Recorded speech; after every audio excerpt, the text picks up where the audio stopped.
that what I've seen here today should be what you should be doing every day.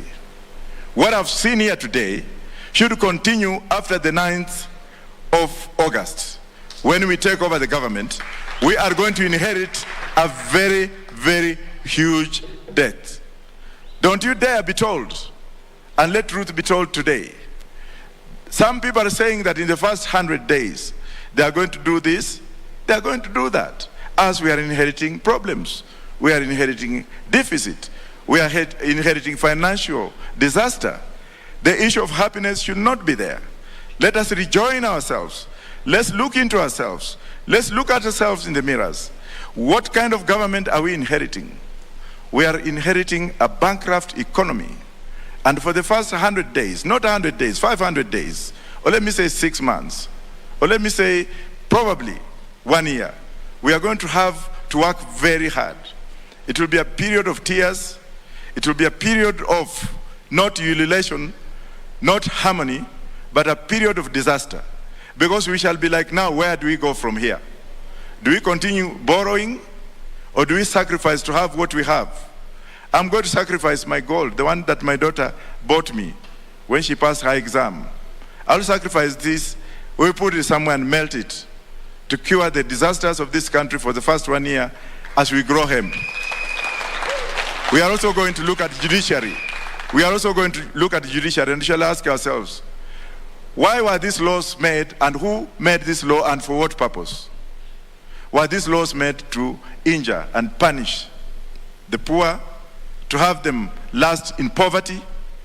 Or were these laws made for the rich people, or to punish young people who have no employment, who have nowhere to go? When they see something like marijuana, to actually treat their emotions, they are arrested and beaten and thrown in jail. Is that what we want with the judiciary? Or do we want to have a new mechanism of judiciary so that people can participate in that judiciary to have proper judicial outcome? Or do we have to have this archaic law from Britain? These punitive laws that were brought in by the colonial masters. And we are told, this is the law, you have to follow it. Whose law is it? We have to introduce what we call subaltern laws, laws of the people. And the only way we can introduce laws of the people is to suspend the Constitution, to suspend part of that Constitution, to suspend the Constitution. When I say suspend the Constitution, the first people to attack me are those people in suits and ties, people who purport to have gone to school, people who purport to know that law is made to be a law. Tunafuata sheria, tunafuata sheria. Hiyo sheria mkifuata namna hivyo tunaungua. Ukienda nchi zingine watu wamesema pana, let us have alternative dispute mechanism. Ili mtu akiiba kuku ya mtu, tujue ni kwa nini aliiba hiyo kuku ya mtu. Aliiba hiyo kuku ya mtu akiwa na njaa, ndiye achinjie watoto wake wakule to survive. Survival for this. Ama unashikwa na polisi, huwezi kuulizwa kwa nini umeiba. Can we call the owner of the chicken and ask him, look in my eyes. If you are angry like this man, and your children were sleeping hungry, and maybe has a wife who has given birth and there's nothing the wife can eat to maintain the child, and maybe he was afraid that if he asked you, you'll chase him away, would you really do this kind of thing? Therefore, we need reconciliation at all levels. We need reconciliation at all levels. We need to talk to each other. We need laws that harmonize relationships between people or the hemp tribe. We don't need now to call the police and the chief. Something like Changa. A child came to my home recently, a little boy, and he said, Dad, I want you to listen to me. Then I said, what is it? He said, I've passed my exam. My mom brews Changa. I can't go to school because the Changa that was brewed yesterday to be taken to Marach Estate in Busia, the chief came and threw it away. Therefore, I have no money to go to school. What would you do to such a kind of a child? Ladies and gentlemen, what will you do to such kind of child? What will you do to that chief who comes to pour that drink to deny this boy or this girl a chance? Answer me. Answer me. What will you do if you go home and you find that something very petty has led to someone being arrested and denied his life? What I did is I said, son, I'll take you to school. And my PA is here. Wambua, stand up. That's the guy who does everything that I do. I told him, find out where the school is. Of course, it was just next to me. And get fee for that kid to be paid for a year. On top of that, we also gave a stipend. And as I speak, there is also a young Maasai man in this room. Where's Nchoko? That young man, I met him when he was in Stare Boys. His socks were torn. It was at YWCA. And he came to me and he's like, I am an orphan. That's why I'm in Stare. But I always thought that Stare Boys was for the best. I didn't know that it was for the orphans. Then I realized that his socks was torn. And I said, haven't they given you school you were? He said, no. The rest is up to him. He has already graduated with Bachelor of Commerce from Mount Kenya University, courtesy of our office. But then do we need to tell the world with whatever little that we do? Do we need to brag that we have done this and this and that? That's why we go wrong with the political entities in this country. They do something small, they want cameras to follow them, so that they are seen to be doing what they have to do. Now, before I continue, let's now look at that, our manifesto. I will start by saying, number one, I don't know whether you can hear me. If you have access, or if your eyes have access to the shutters on the ground, on the top of the room, our manifesto number one says we shall legalize weed. But I would like Dr. Gwada to come and stand near me, because that man is a blueprint of information that this country has refused to follow. This man has of recent advised a president in the neighboring country to start marijuana, and he has started it, though I will not name the president. Professor, if I go wrong, just pardon me and take over. But because of time, I'll go very fast. Number one acre of bangi can earn you $78,000 or 8 million per harvest. Per harvest.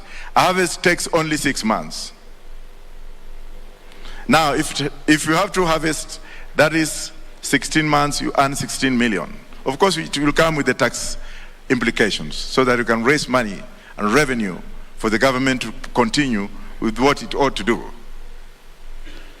The whole of Nyeri county is 583,000 acres. This means that if we grew bank in Nyeri County, Nyeri residents will earn 45 billion US dollars or 4.6 trillion per harvest.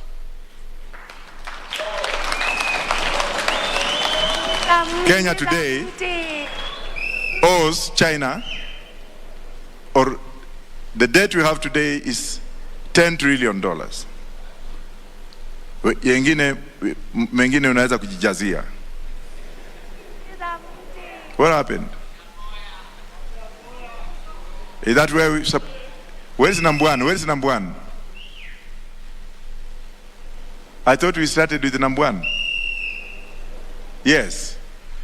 And because Banki is harvested twice a year, it means Nyeri residents will earn $92 billion or 9.2 trillion every year. This means if we grew bang for export, Nyeri is in 1 year, will earn the equivalent of Ethiopia's GDP. Tingiza.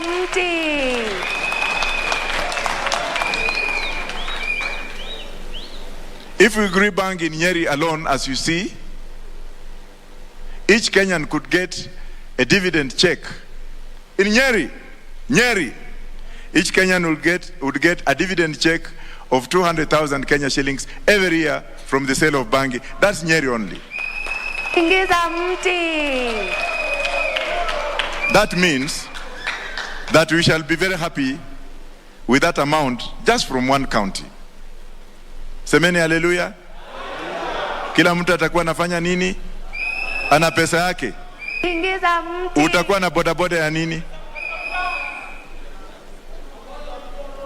Utauza miraa? Si miraa ikitoka una export tu na huko na pesa ingine extra. Utakaa kwako ama utakaa kwako? Utajenga nyumba ya mabati ama ya tiles? Tuendelee. If we grew bangi in Nyeri alone, we would build 3 expressways in each county in Kenya. 2 express in each county in Kenya.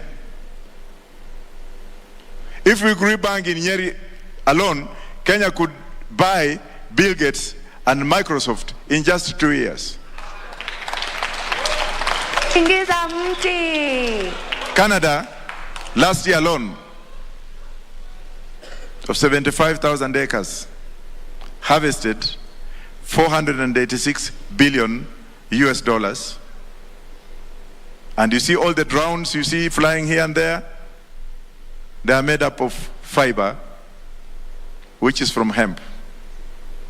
If you look at Canada, this year, they manufactured the first plane made out of hemp, a product of marijuana. Now, if that plane was to land in Kenya today to pick up passengers, because of international law, has Kenya got any jurisdiction to go and inspect the fabric of that plane? Let us stop joking. Let us stop being given unfair promises that cannot be fulfilled. We have the solution. Tingiza mti. And please let me finish. You know, I went to school slowly. I was not metric. There was a point that was down there. But let's continue. Yes. If we grew bank in Nyeri alone, Kenya will have 10% of IMF total cash reserves. In short, we'll never have to borrow a single coin in future. Tingiza mti. And Kenya will become the richest country in the world. Mount Kenya was made wealthy by 2 cash crops, coffee and tea. In fact, Kikuyus got their economic head start in 1923 when they were allowed to grow coffee and tea. Before 1923, it was illegal for any indigenous Kenyan to grow both crops. Bangi is our next cash crop. It grows widely in Mount Kenya. Question is, if we required the permission of Muzungus, who have now legalized Bangi, why should we legalize?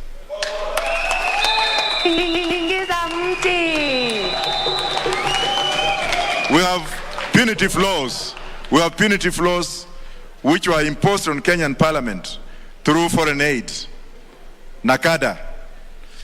Na wakati wametengeneza hiyo sheria, because wameambiwa msipotengeneza hii sheria tutawapatia mkopo, unaona wengine wanaenda kucheza hapo akisema I've now made the rule, I've now made the rule. I wish there was a mimic here. Wanaenda ku rejuvenate, putting our men and women in jail for things that are not proper, having punitive regulations in this country that are putting our country outside the circles of morality. That's why we should have morality and solidarity. Repeat after me, morality and solidarity. Morality and solidarity. That is Roots Party for you.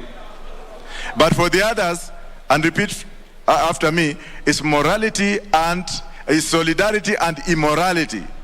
Solidarity and immorality. That's what you see, and that's how I define our opponents.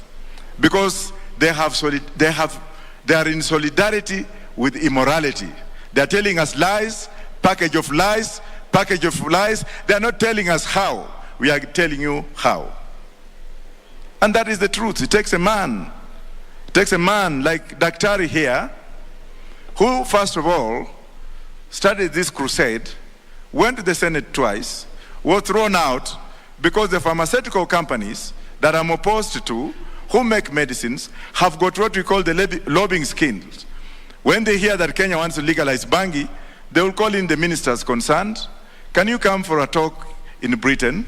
Whatever money they are given probably, and we know and have figures, and trust me, I'll trash some of these opponents when they bring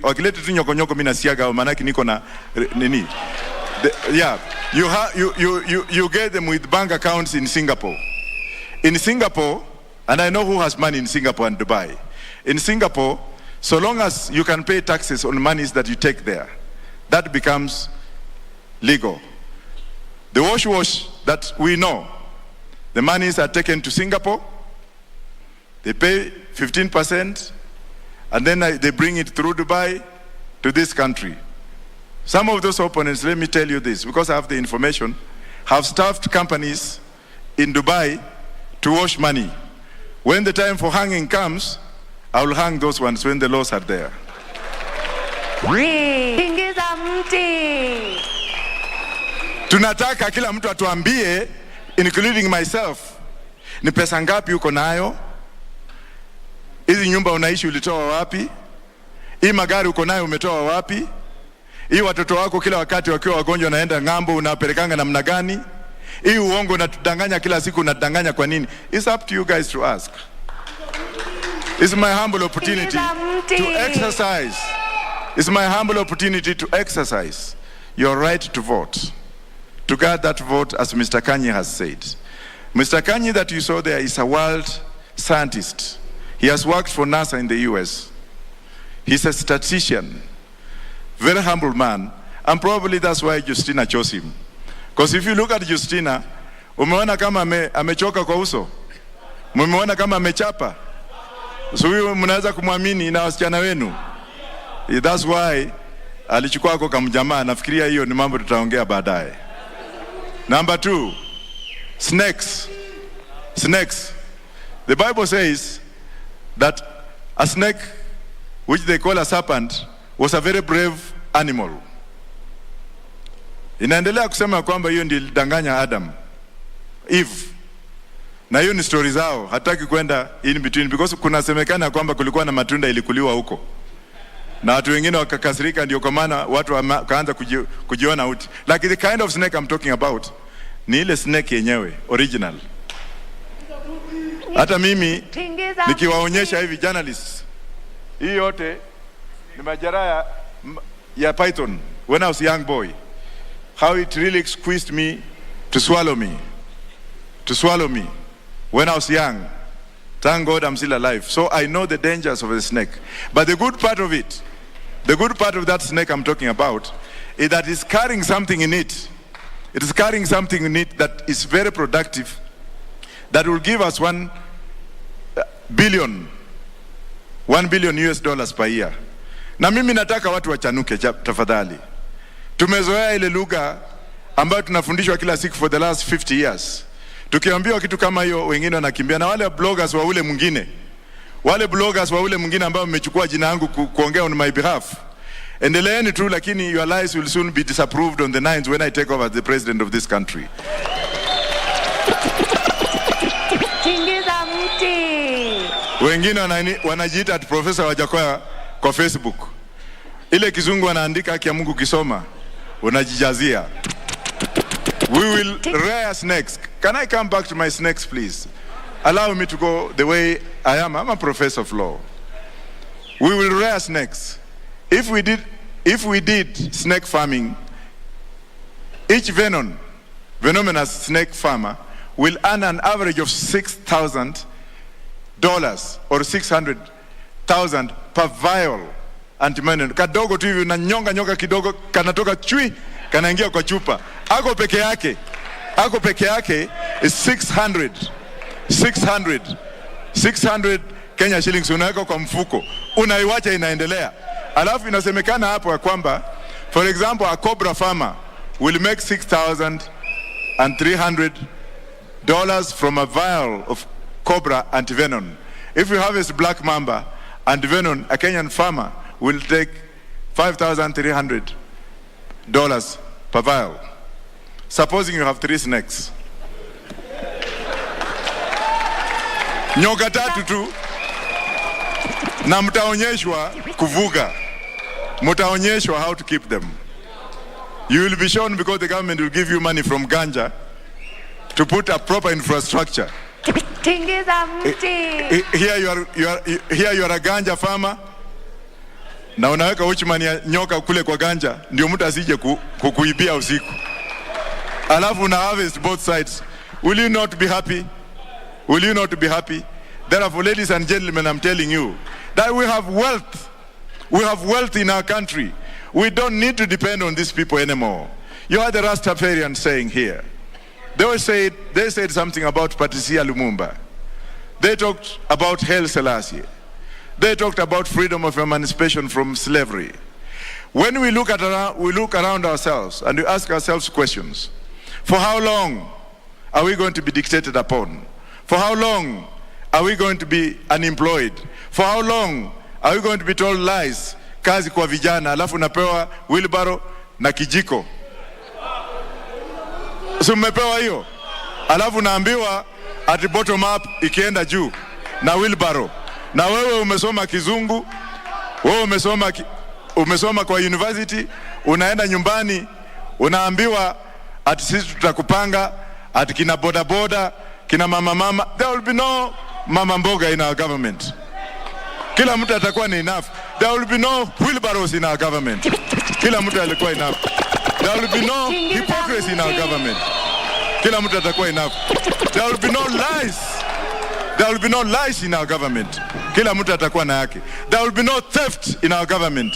Kila mtu atakuwa na pesa yake.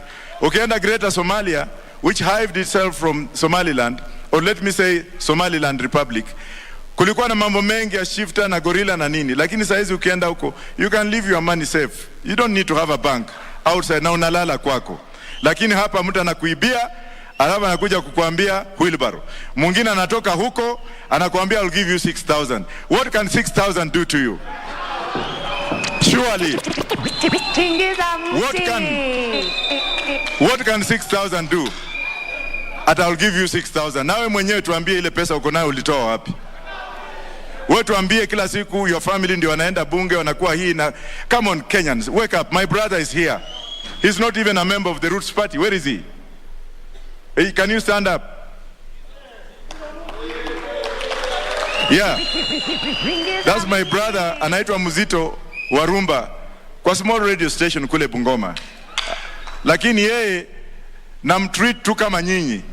Hakuna special treatment hapa. Alikuwa anataka kusimama kura, just sit down. Nikamwambia it's your democratic right but not on my party. Because ukijaza mama yako, brother yako, nyanya yako, auntie yako, munaenda bunge kufanya nini? Why can't you give other people an opportunity? Why can't you give a Rastaman an opportunity as a nominated member of parliament? Why can't you give people who are down there opportunity to be who they are? Why must you be the one having everything? Ukiendesha gari ukienda mahali karibu na mtu mwingine ukiona nyumba to Otno en Marnga, yani hiyo nyumba ni ya nani? Unataka kujua mwenye hiyo nyumba kama amekuletea pesa. Justina is a very strict person here, and my Secretary General Adam also just stand around here to be seen. Watu hawana mchezo. When it comes to nomination, ukija na meno ya paka watakwambia get out of this place. Thank you Justina. Sisi nomination yetu ilikuwa kali sana. We did not want hooliganism. You will never see Professor's brother or sister akiwa karibu na mimi. Brokers, that's what I'm talking about. There's no brokerage. All of you are my brothers and sisters. That's why I'm here. Tingiza mti. Mchina, nitakuja kwa Mchina baadaye. We will export dog meat. Wengine wameanza kusema tu ati wengine, there's nothing wrong kulala na umbwa yako. There's nothing wrong kutembea na umbwa yako. Dogs are medicine to us also. They are healing. But then we have got excess market of dogs in Lubao market in Kakamega, where we have so many poor people. Where I come from, we have so many dogs. The dogs that were in Madare North, Wachina walikula wakamaliza. Unasikia tu kadogi kamefanywa kitu, kamewekwa dawa, kamepotea. But we shall export dog meat to China. We shall export hyena meat in China. Because fisi, hatuhitaji fisi katika Kenya hii. Mchina anakulanga fisi. Na tukichukua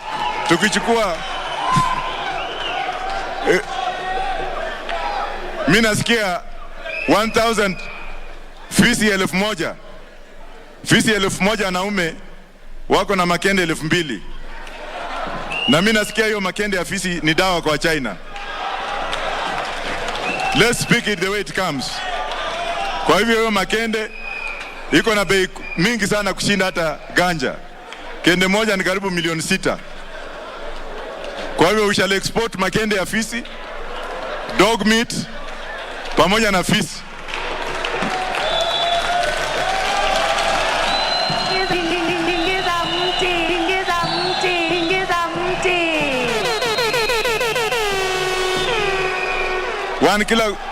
1 kilogram of dog meat costs 6 times more than the price of a kilogram of goat meat. Kenya exports beef, goat and lamb the Middle East, for instance, wherever it is. Kwa hivyo nimewaambia tena, wacha nirudie hiyo point nikiemphasize. Nyama ya nyoka inaenda China. Wakishakula then tumelipa. Tingiza mti. Alafu ngozi ya nyoka takuwa na industry hapa ya kutengeneza viatu na kutengeneza kila kitu. This time we are the ones going to export snake skins. Hatutapeleka huko ndio atuuzie tena. Tuendelee. Number 4.